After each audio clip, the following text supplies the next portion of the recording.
There was a time about 100 years ago when the United States military knew exactly who the real enemy was, and it wasn't Russia and it wasn't China. It was Britain. In the 1920s, the U.S. military developed something called War Plan Red, a detailed contingency plan for war with the British Empire, with Canada as Britain's proxy. And right now, Donald Trump is dusting off a modern version of that same plan. Now, if you're watching the mainstream media, they're telling you Trump is recklessly threatening our alliances with his demands about Greenland. And Britain's premier foreign policy outlet, Chatham House, is now saying this about the United States. European leaders will remain concerned about Europe's ability to defend itself with a more unpredictable and even hostile U.S. And Chatham House also reported that in December, Denmark's military intelligence service classified the United States as a security risk for the first time. But here's what they're not telling you. Trump isn't threatening our alliances. He's ending 80 years of British control over American foreign policy. And he's doing it by reviving the strategic clarity that our military once had when they created War Plan Red. I'm Susan Kokinda. And for 50 years, I've tracked the British Empire's tactics and institutions. And I can tell you what you're watching right now is endgame. So if this is your kind of fight, please hit the like, share, and subscribe button to stay in touch and so we can spread our outreach. So today, I'm going to show you three things. Why NATO leaders are now discussing protecting Greenland from the United States. I'm going to talk about the forgotten War Plan Red, when America's military actually planned for war against Britain. And third, how Trump is taking on the monopolies at home, that these are the same British financial interests that shape the post-war world, and they also run the cartels strangling your housing and your health care. Now, if you're watching the mainstream media, they're telling you Trump wants Greenland for its minerals or its military bases, or it's about Russia and China. Well, there are elements to some of that. But there's much, much more. Look at what the foreign policy establishment is actually panicking about. The Atlantic Council, NATO's outpost here in the United States, just published a piece titled, "Trump's Quest for Greenland Could Be NATO's Darkest Hour." And Bloomberg reported that the United Kingdom and Germany are now discussing deploying NATO forces to Greenland to protect it from the United States.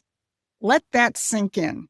NATO allies are discussing how to protect a NATO member from the United States, the supposed leader of NATO. Here's what Chatham House is really worried about. The cornerstone of NATO policy, Article 5, which triggers U.S. military support for NATO members. Here's what they say. The U.S., NATO's most powerful country by far, threatening to attack a NATO member state further damages Article 5's credibility. You bet it does. But it gets even more interesting. They continue, and they say, traditional alliance systems are reshaping daily, and European states might find they need support from other South American or other global South states in the future.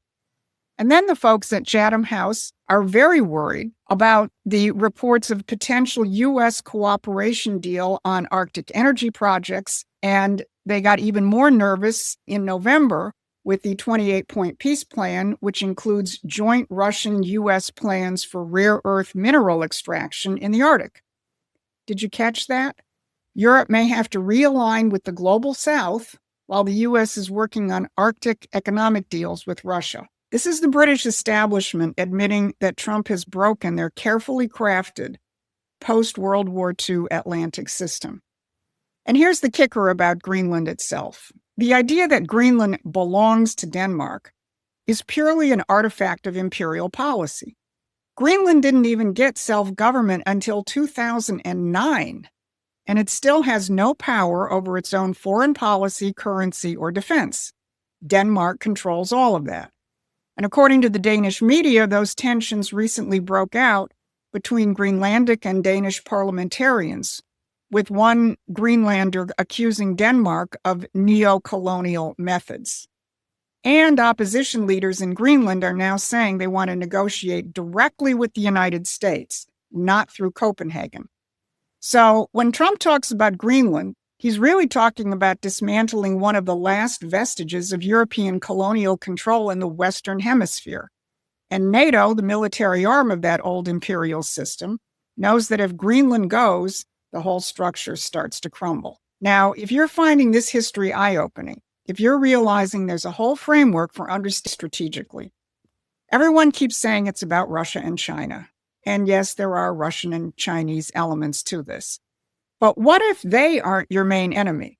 What if the real concern is Britain and Canada? Now pull out a map and look at the world from the North Pole down. Greenland sits right between Britain and North America. And of course, the northern part of North America is Canada. What's the significance of that?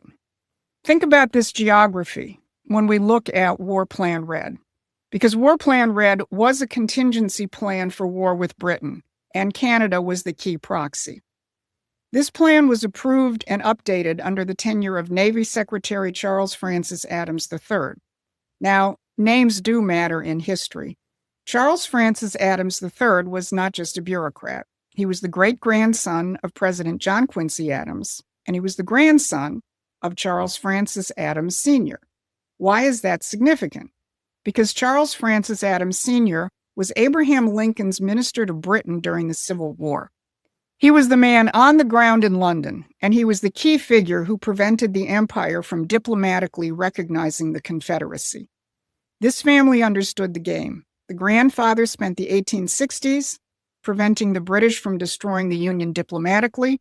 The grandson spent the 1920s preparing contingencies for a British attack on the U.S. They understood that the Republic and the Empire are incompatible forms of government. And for the last 80 years, we've forgotten that lesson. But Donald Trump is simply dusting off a modern version of War Plan Red, a war for political and economic sovereignty from empires and monarchies. Perfect sense. So use the link to subscribe. Because while President Trump dismantles the empire's rules-based order, he hasn't forgotten the domestic one. The same British financial interests that shape the post-war strategic landscape run the monopolies right here in our own backyard. The empire doesn't just operate through monarchies and NATO. It operates through monopolistic cartels right here at home, protecting the financial interests that have strip-mined the American middle class. And this week, Donald Trump targeted the two biggest burdens crushing the American people and especially young families: housing and health care.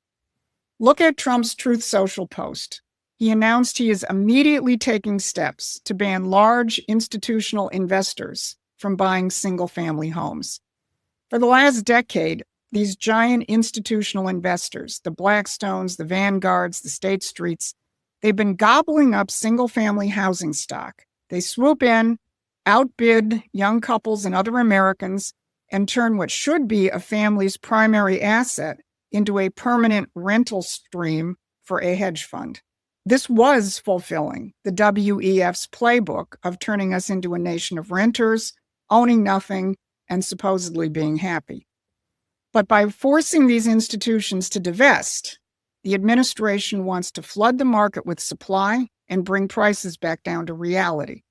And the markets aren't too happy with Trump's announcement. Barron's reported that real estate funds slipped after Trump's announcement this week. But Trump didn't stop there. Federal Housing Finance Director Bill Pulte called this investor ban just the first punch. He said the second punch was the direction to Fannie Mae and Freddie Mac to purchase up to $200 billion in mortgage-backed securities to begin to drive down mortgage rates. The effect of both of these actions was to immediately begin to bring some more mortgage rates down below 6%. Of course, the other huge burden is the cost of health care. We discussed that in the Wednesday briefing when Trump challenged Republicans in Congress to join him in the simple revolutionary concept of no money to the insurance companies, give it directly to the American people. But actually, the biggest cartel of all isn't housing, and it isn't even healthcare. It's the one Eisenhower warned us about, the military-industrial complex. And in a series of blistering posts, President Trump demanded that major defense contractors end their stock buybacks and cap their salaries. Think about this. These companies took taxpayer money meant for defense and used it to pump up their own stock prices instead of building ships or fixing planes. He's demanding that they stop being financial institutions and start being industrial ones. And the president has said that this economic message is the one he's going to deliver at Davos in a week and a half. Break the financial parasites so the real economy and real families can grow. So let's connect the dots. Trump's moves on Greenland aren't about territorial expansion. They're about ending NATO as an instrument of imperial control and securing the Western Hemisphere against countries which still operate under monarchies, like Britain, Denmark, and Canada. The War Plan Red framework shows us that the American military leadership once understood who the real enemy was, and Trump is reviving that clarity. And domestically, from Wall Street's housing grab to the Pentagon's stock buybacks, Trump is dismantling the cartels that have turned American citizens into serfs in their own country. But if you understand the game, and the real game goes back centuries, you can see exactly what Trump is doing and why it terrifies them. And when you understand the game, you